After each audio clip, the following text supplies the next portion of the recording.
to wafer soul is catch up the tempo to show. You'll find the weight is swaying, swaying the beauty swing, crying like a light and rain, a stirring and dramatic wind, wearing a masked thing, belongs to Halloween.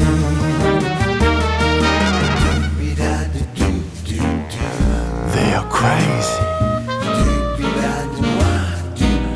Okay, alright. You can hear the texture full of charming. You can feel the kind of mood. Come to the bed about defending beauty. Find a place to sit down. Feel the basic rhythm and just your pitch. Prepare yourself a dream. She wants to win.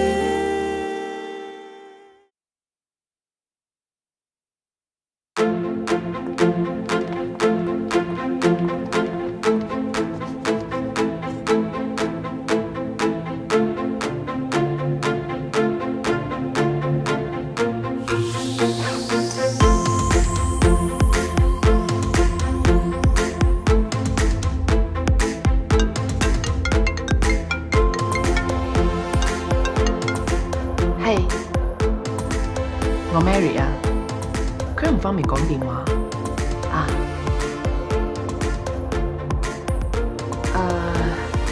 先唔好發 message。佢狀態唔係幾好，等睇完 show 我問問佢。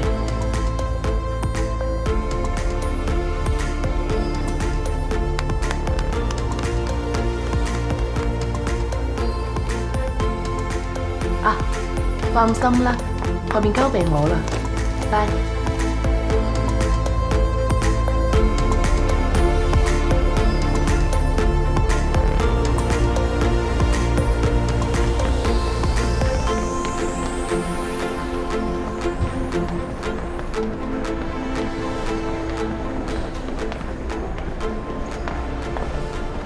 你好，卫生间在哪里啊？不然间那边直走左转。哦，谢谢啊。又唔中意啊？我覺得呢組作品睇起身幾舒服，這個是好俾心話行了，聽着頭痛。你是不是又不喜歡呢？你沒聞到嗎？什麼？裝修的味道，整個工作室都是。我覺得還 OK 啊，我都快喘不過氣了。還有那個裝修風格，真讓人受不了。那這個秀你不看了？沒什麼可看的，秀本身也不對。哎，為什麼盛裝就一定要是禮服呢？盛裝應該是一種態度，一種氣息。衣服是用來幫助人的，不是套住人的。穿衣的秘訣是人穿衣服，不是衣服穿人。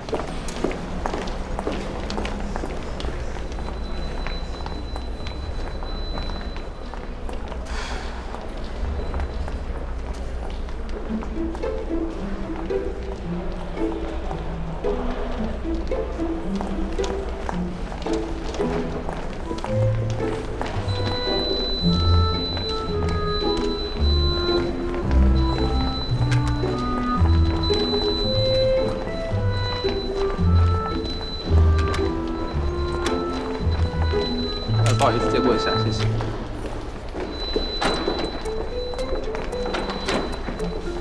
你干嘛的？啊？你干嘛呢？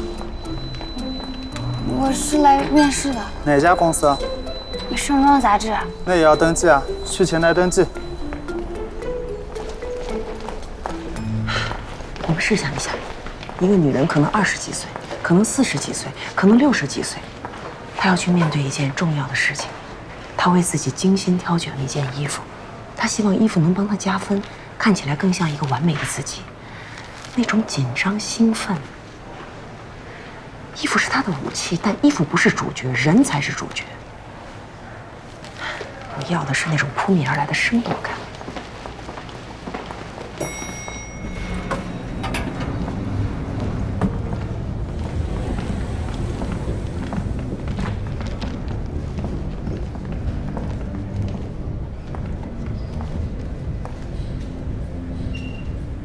您好，有什么需要帮助的吗？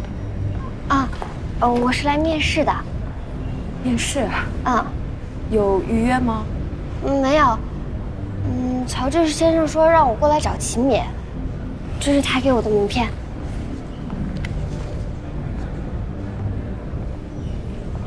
您稍等一下啊。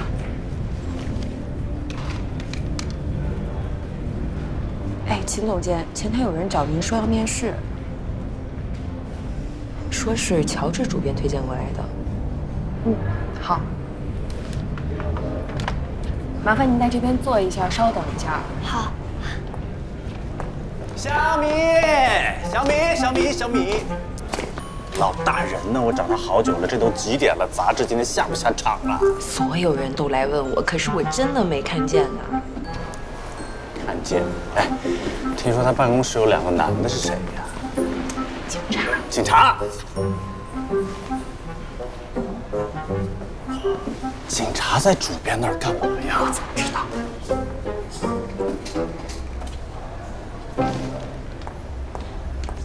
喂，来面试的。嗯。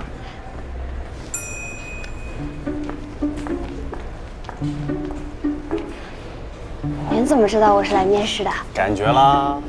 哎，你看你这个白色衬衣基本款，是品牌的吧？哦，肯定是第一次穿。这条裙子搭的不对。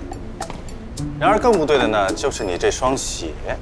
其实你随便搭一个白色帆布鞋就会特别合适，还有这个口红，不好看。最后就是你这个眼镜居然和你的脸型完全不配，有点意思。我觉得好看。哦，是吗？那无所谓，你高兴就好。哦，对了，如果我是你啊，我就不会把吊牌放在外面。吊牌在外面吗？来，我帮你。谢谢啊。哎呀，没事，那。你干嘛把我吊牌剪了？吊牌不就是用来剪的吗？哇哦，不会吧？难道你想在盛装面试完再把这个衣服还回去啊？哦不 ，sorry。我才没有，我就是。fighting。秦总监好。谁要面试啊？他。跟我来吧。fighting。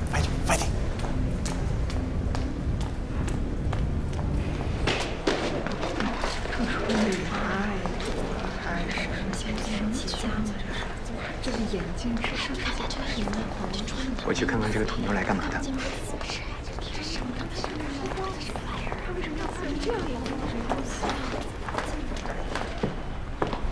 把门关上。哦。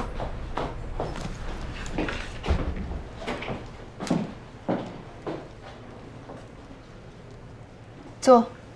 好。谢谢您啊，秦总监。简历呢？啊，有简历。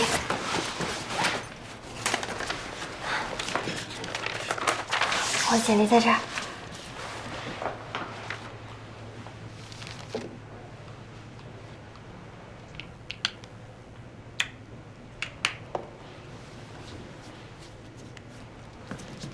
李娜？跟网球冠军李娜同名。乔是让你来应聘的？他跟我说拿着他的名片来找您，然后应聘编辑助理的职位。那他还说什么了？没了。这真是。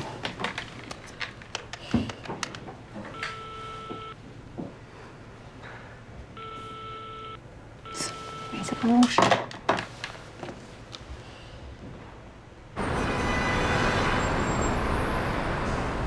我把你的意见传达给设计师了，他好难过哦。为了接你，他昨天特地从纽约飞来的。其他设计师人选呢？有很多。哦，是秦敏。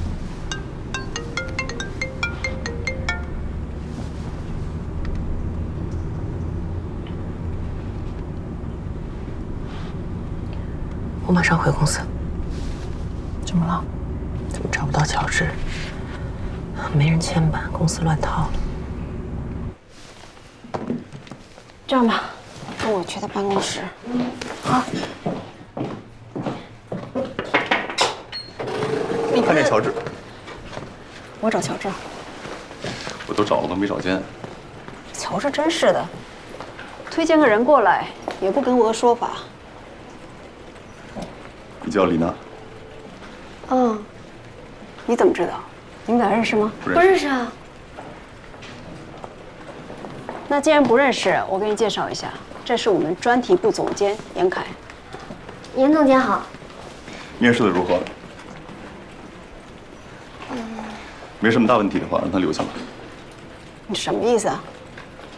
我专题部缺人，让他留下吧。体育大学刚毕业，学的是人体运动科学，你知道这个科目吗？反正一点跟杂志都没有关系，也没做过杂志，怎么当你的编辑助理啊？他有什么不会的，我会教嘛，只要人勤快就行。编辑助理而已。咱们公司啊，根本没有编辑助理这个岗位，社招指标早就被冻结了。这乔治真是的，给我出难题吗？哎呀，发飙了，发飙了！发什么飙啊？乔治办公室那俩警察呀！什么警察？你不知道啊？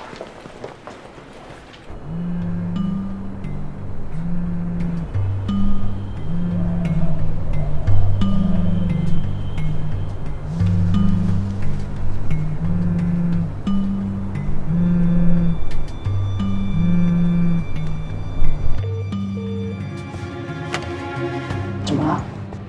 乔治挂了我的电话。啊？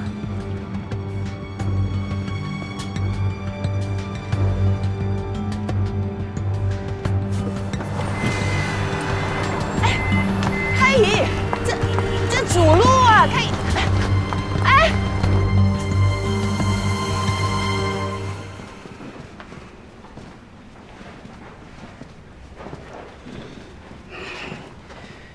约我们10点钟见面，现在都快11点了，林乔治人呢？我们都在找他。按说我们杂志今天要下场，我们也需要他来签字的。你就不用跟我说这些，我必须马上见到他。那要不这样吧，我给你找我们的副主编来。我们要见的人是林乔治。老吴，好了，别着急。清明是吧？我们的来意，刚才已经说得很清楚了。林乔治，他想躲是躲不过的，他要再不出现，这问题就大了。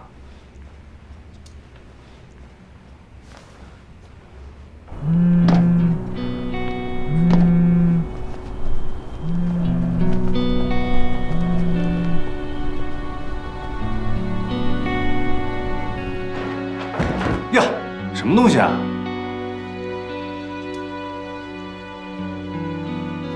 坏了！哎，完了！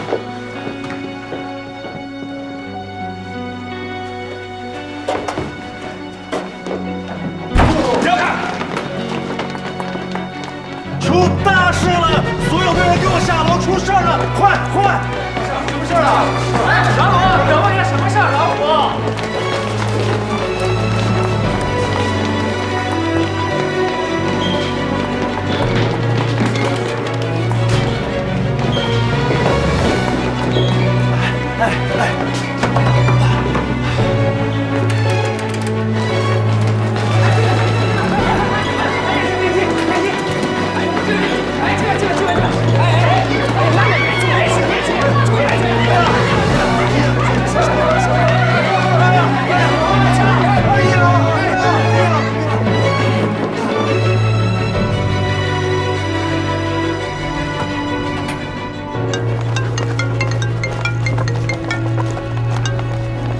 喂，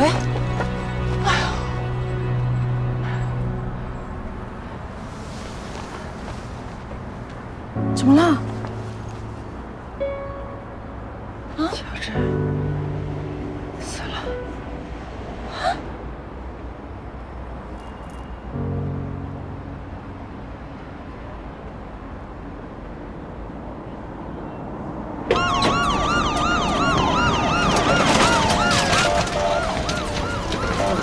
后面一点啊！别往前挤啊，后面一点。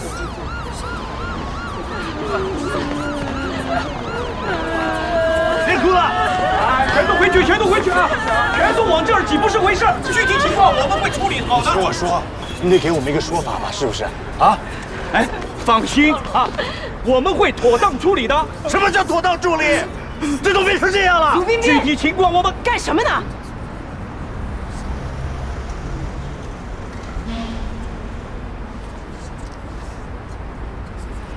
盛装的人，立刻上楼，继续工作。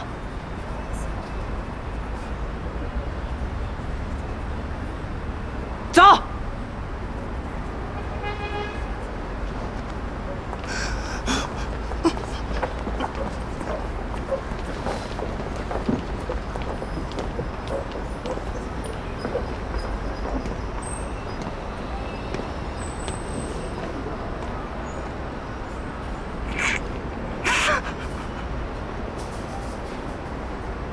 手机都已经全部打爆炸了，全部都在问怎么回事。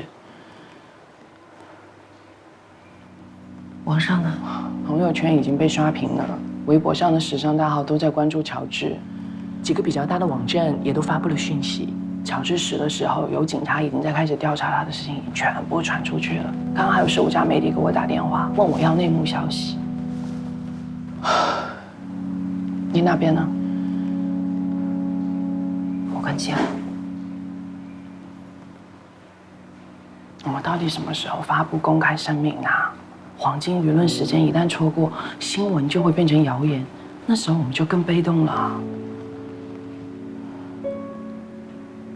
等集团总部的消息。可是集团还在等流程啊，那也得等。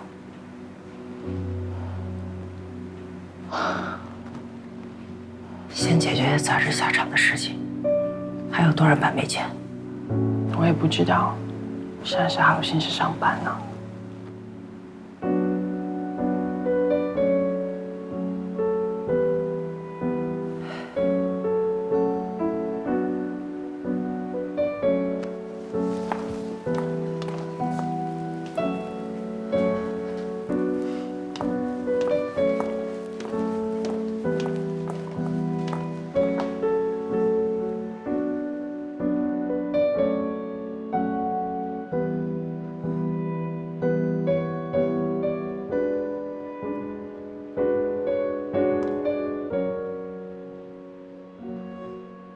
从现在开始，所有和采访乔治问询有关的工作一律转到公关部。如果是你们的朋友通过私人渠道询问，统一口径，谢谢关心，但无可奉告。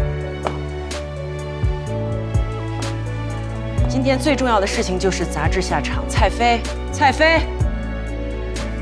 我在这儿。下场到什么程度了？封面还没定，大策划、大专题的3教稿还没出，还有一些碎稿在调版，其他都完成了。都听清楚了吗？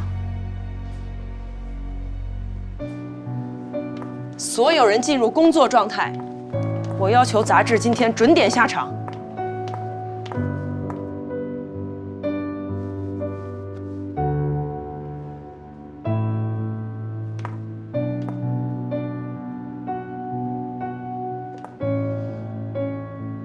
2分钟消化情绪，2分钟之后还有人像现在这样站在这里什么都不做，绝不原谅。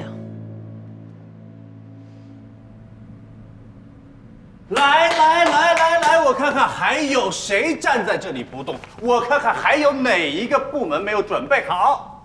我们广告部已经准备好了，所有人请问是陈开怡副主编吗？最好的状态，马上开始工作。我是陈开怡。你好，我们是市局竞争大队的，有些事情想向您了解一下，方不方便这一步说？抱歉，今天杂志要下场，我有很多工作要做，您方便等我一会儿吗？我们这边也很急啊，事发突然，领导还等着我们回去汇报。那能不能这样，我一边回答您的问题，一边工作？我当然没有不尊重您的意思，请您谅解。也好，反正我们的问题也不复杂。那咱们边走边聊，你有什么问题尽管问。好。严凯呢？严凯，刚才还在呢。3教稿他签字了吗？还没。赶紧叫他回来。您最后一次见到林乔治是什么时候？周3部门例会，有没有什么异常？挺正常的，好像没有什么明显的不同。罗汉、玛丽过来给我订封面。哎，来了。你们在一起共事多久？5年。那他的为人如何？乔治作为主编无懈可击，认真负责，非常有才华，很懂杂志。你们杂志的工作平时压力大吗？现在市场和读者对杂志的要求越来越严苛，年轻人又把时间都给了新媒体，传统媒体被打压得快喘不过来气，压力不可避免的。罗汉，封面为什么定这样的字体？想传达什么？你可以过来一下吗？因为现在正在流行这种字体。流行？盛装什么时候变成一本流行刊物了？罗汉也只是想做一些改变。什么样？林乔治先生的身体状况您是否了解？身体状况啊，他一直都有健身。那他心理上呢？您刚才也说你们这行压力很大。他倒是比较容易失眠，不过做我们媒体的，你知道，通宵工作、熬夜都是很正常的事情。他的家人呢？他没有结婚，也没有兄弟姐妹，父母在温哥华。玛丽，你刚刚说想做什么样的改变啊？11月我们想推新近火起来的亚洲超模，主打亚洲风，所以用群风的方式。同时，我们也是想多体现东方美学的概念，所以才会选用这样的肢体。这几个超模的秀，你在巴黎不是看过了吗？他们有把自己的定位局限在亚洲吗？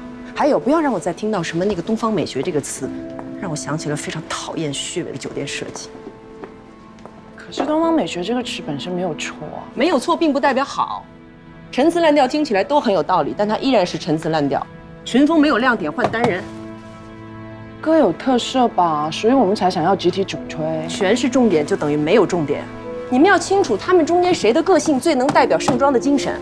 换陈英单人呢？那我再跟罗汉商量一下。没有时间了，看头必须换，放主席后面去。去。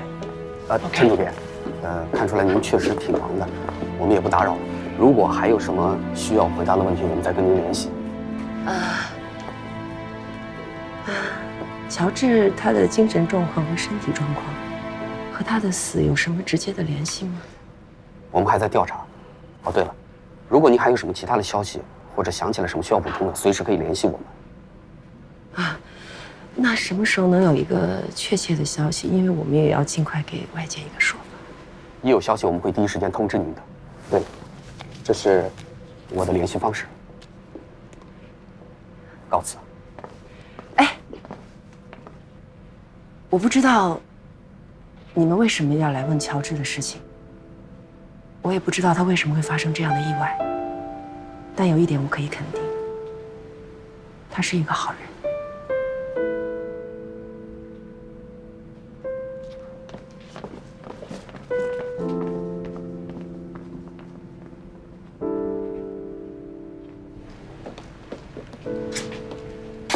看什么呢？没什么。秦总监，我觉得我还是走吧。没想到今天发生这么多事儿，我也不给你们添麻烦了。你也说了，现在没有助理的职位，我的专业也对不上口。你跟乔治是什么关系啊？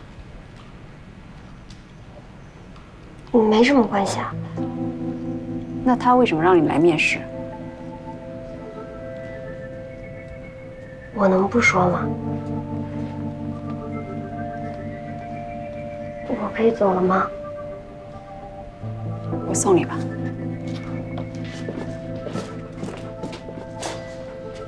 你给我过来。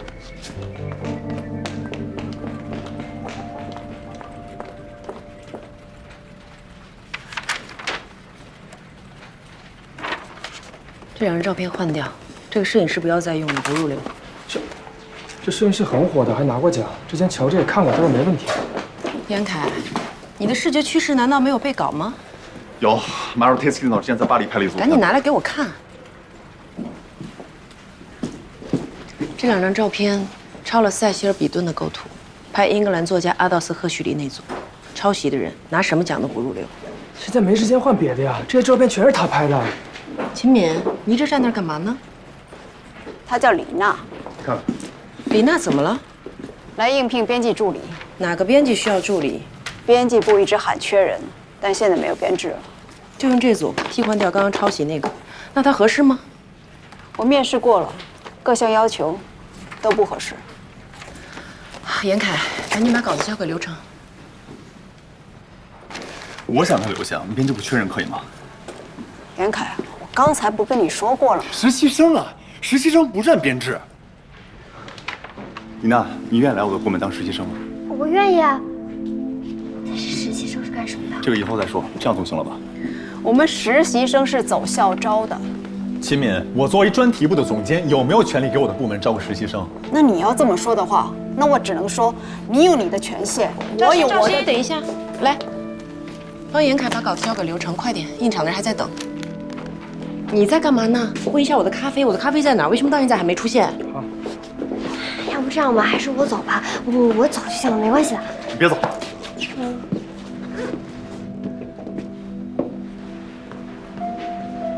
他是乔治推荐过来的。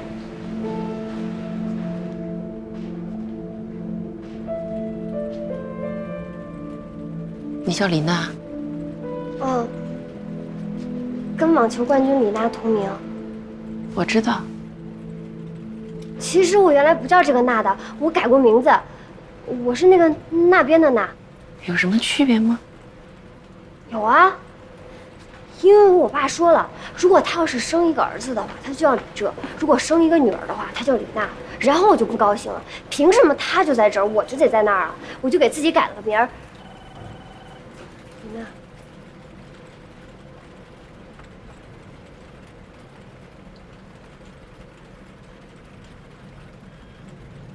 秦敏，这事你自己定的。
我刚才那么对你，那都是做给别人看的。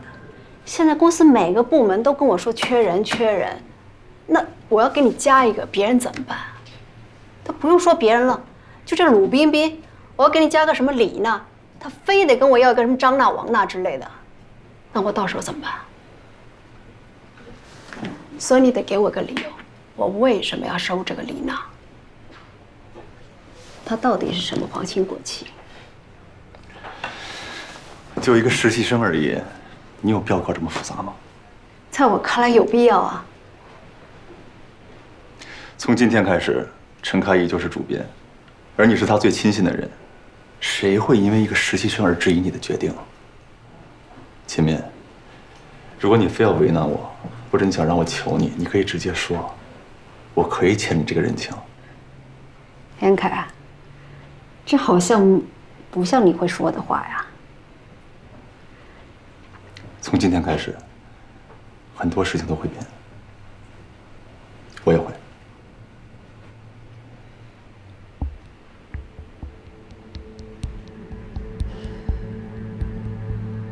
乔治为什么会死？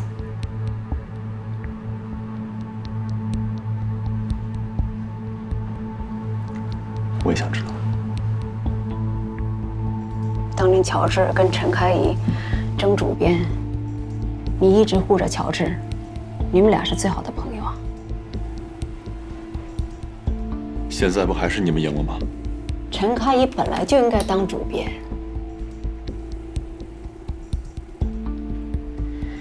现在争这些也没什么用，谁也不愿这种事情发生。实习生，给不给？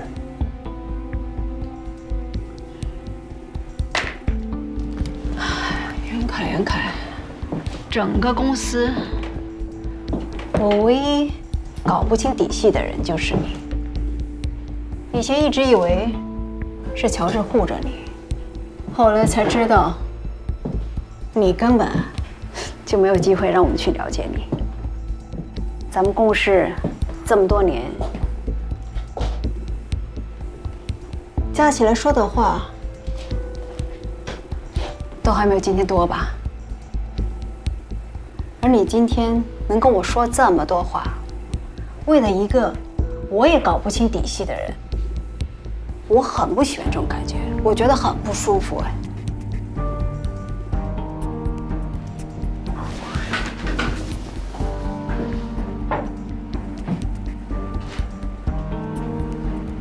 一个实习生而已，有必要这么逼我吗？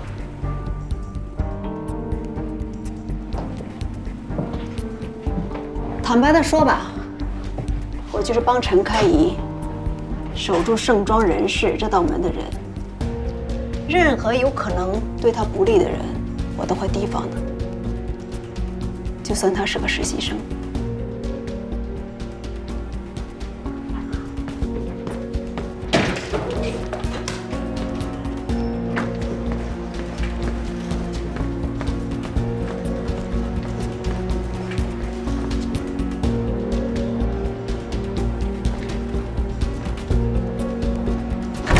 需要这样吗？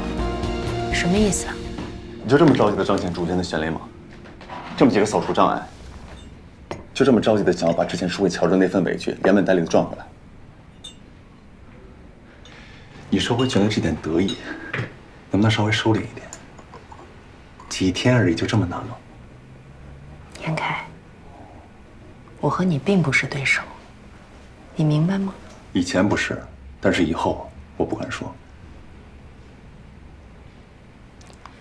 如果你把这种和我对立的情绪当成是对乔治的效忠，我无所谓。你当然无所谓了，你是最后的赢家嘛。但是我不相信乔治的死跟你一点关系都没有，所以不要拿一个实习生来做文章，让秦明反复的试探我的态度和立场。就算你是主编又怎么样？我告诉你，我就是怀疑你，而且这件事情我一定会追查到底。接着说。如果我发现乔治的死是因为你做了什么手脚，我一定不会放过你。你现在可以开除我，我也可以自己辞职。这份工作我根本就不在乎，我在乎的是乔治的死，必须要有人付出代价。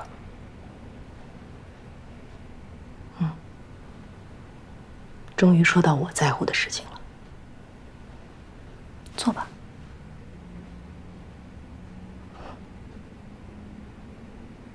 那个连面试都没搞清楚穿什么的实习生，招不招他根本不重要，重要的是你。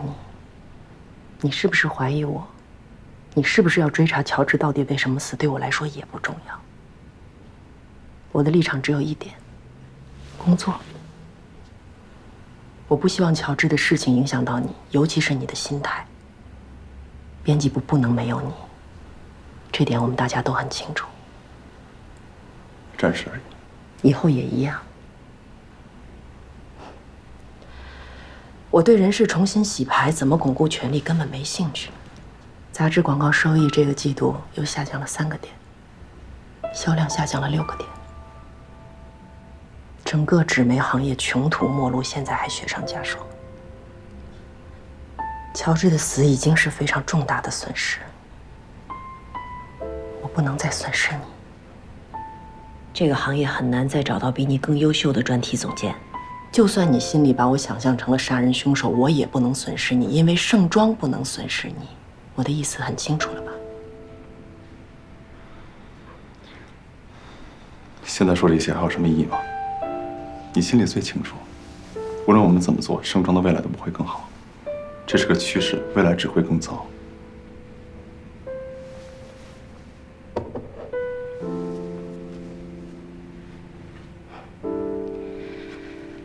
我不是一个喜欢谈论未来的人，不过这2年我倒是重新看了几遍《泰坦尼克号》，轮船已经在沉没，甲板上的乐手还在拉着小提琴，穿着燕尾服，一起在音乐声中面对即将来临的死亡。我每次看到这个画面，脑子里闪现的都是同一个字：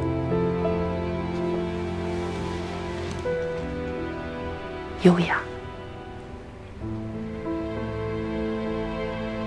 如果说纸媒是互联网时代必将沉没的巨轮，我希望我们至少能够做到优雅面对。这是我们能给予盛装，盛装能给予读者最后的体面。陈开义，乔治已经死了，从顶楼摔下去死了。我没有办法像你一样，一边喝着咖啡，一边谈论着如何优雅和体面地面对死亡。只知道，乔治的死必须有人付出代价。如果乔治的死另有隐情，当然一定要有人付出代价。但不管是谁，都不应该是盛装来承受这种代价。这是我跟你谈论任何问题的基础，也是我的底线。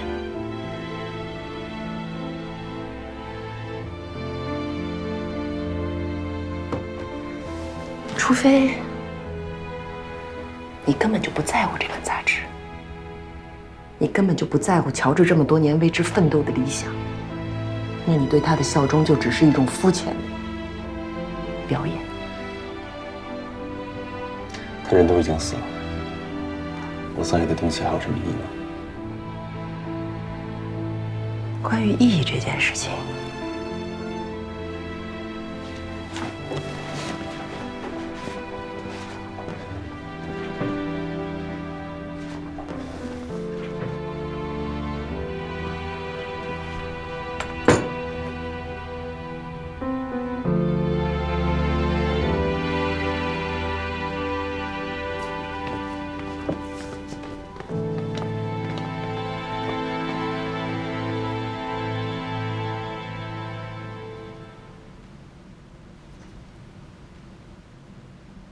今天是黑色的一天。乔治永远地离开了我们，他的离去太突然，以至于我们都无法接受。但鉴于这件事情的严重性，尤其是对盛装产生难以不可估量的影响，我再次要求，谁也不能对外透露任何情况，不允许接受采访，不能传播没经过总部证实的任何消息。从现在开始，一直到总部宣布新的人事任免，我将暂时接管乔治的所有工作。乔治之前通过的选题、策划、广告方案，都继续推进。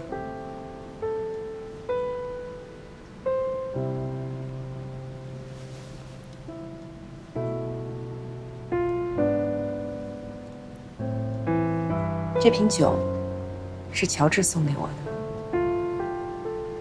这瓶酒的年龄和乔治一样大。乔治送我这瓶酒是说，等我们盛装第100期出刊的时候，就把它打开，和大家共同庆祝。但是很遗憾，他没有兑现自己的承诺，他选择了不告而别，以最悲痛和最决绝的方式。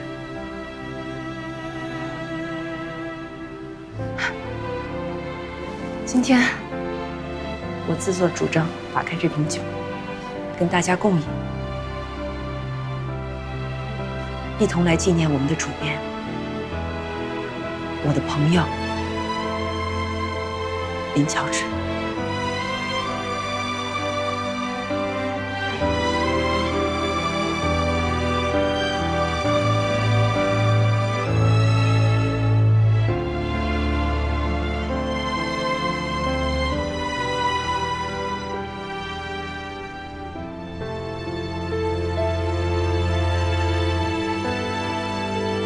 静乔治，静乔治，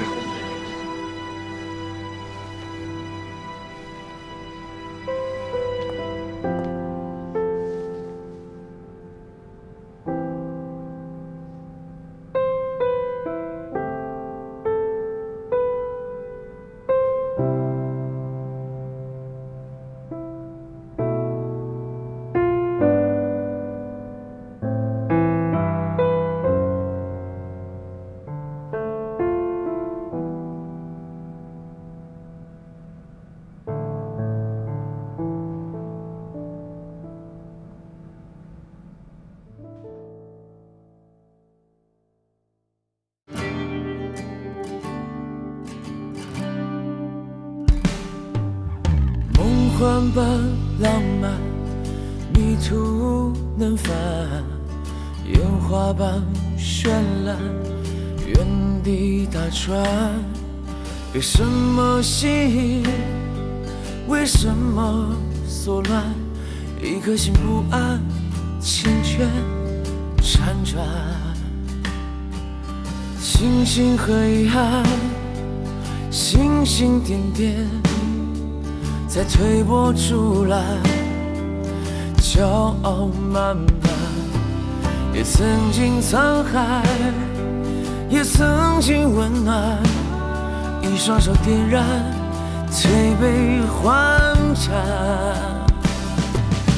我的梦，璀璨如朗朗星空，藏身在茫茫人海中。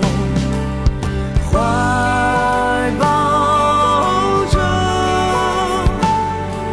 最初平凡的信仰，在一条少有人走的路上。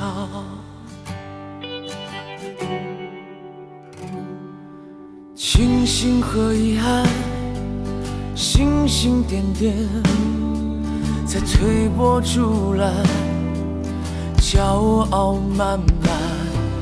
也曾经沧海，也曾经温暖，一双手点燃，推杯换盏。我的梦，璀璨如朗朗星空，藏身在茫茫人海中，怀抱着最初平凡的信仰，在一条少有人走的路上。